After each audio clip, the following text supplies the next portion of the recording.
many things that we take for granted each and every day.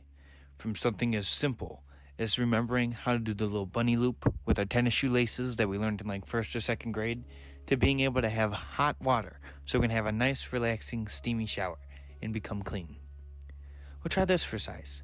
Imagine you're missing a body part. The way you carry out your day-to-day actions would be much different.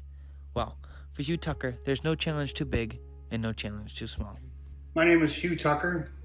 I have my left leg from underneath my knee down, amputated in November 2016. What I took out of all that was I could either sit on the couch and say, woe is me, or look at this and say, you know what? Life has given me a second chance. Let's roll. He lost his leg because he's first of all diabetic, but what had happened is that he constantly was battling foot ulcers for probably the last, I'm gonna guess 15 years, maybe even a little longer. He had an ulcer that wasn't getting better. It was getting worse and worse and worse. He was getting sicker and sicker, and then he contacted MRSA. And MRSA is a flesh-eating bacteria. And so basically it was starting in his foot and traveling straight up the leg. And so they had to amputate the leg right above the knee in order to save his life. I never did take diabetes very seriously, and that's the reason why I don't have a leg. And my message would be to diabetes is real, and you need to pay attention to your body. In the beginning it was really hard because he was so sick, and it was life or death. And losing a leg is a whole lot easier than losing a husband. I did lose my job because I had to care for him 24/7. That was okay. You know, we were self-employed, so thankfully for his business, it kept us going just fine until, you know, he moved from the wheelchair to the walker to the cane to the prosthetic. It is very difficult to navigate the ground. Like if I step on a pencil, my ankle does not flex. It's frozen. You know, just since then it's just, you know, a few minor adjustments. You know, I have to put the seat all the way back so he can get in comfortably when I drive in places.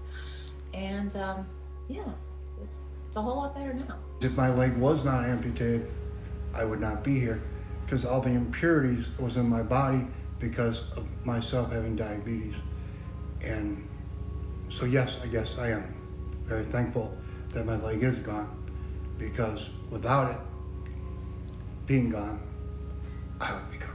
It's been a huge learning process. I mean, enormous. I tried really hard to learn about diabetes and, you know, cook healthy, get rid of the potatoes, get rid of any baked goods, it shouldn't do any baking, you know, no added sugar to anything, or salt for that matter, for his blood pressure.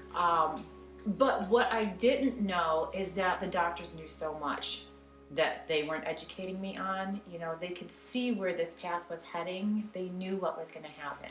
I had no idea. And it wasn't until I had enough time in hospitals to sit down, read all the documentations, have my computer there, research it further, and went, why didn't anybody tell me this? You know, why were they adjusting his boot all the time when his foot, when he still had it, was collapsing in on itself? I know he really fights through it. I think he tries to make it not an issue. Like, you know, we don't make a big deal out of it. It's just life.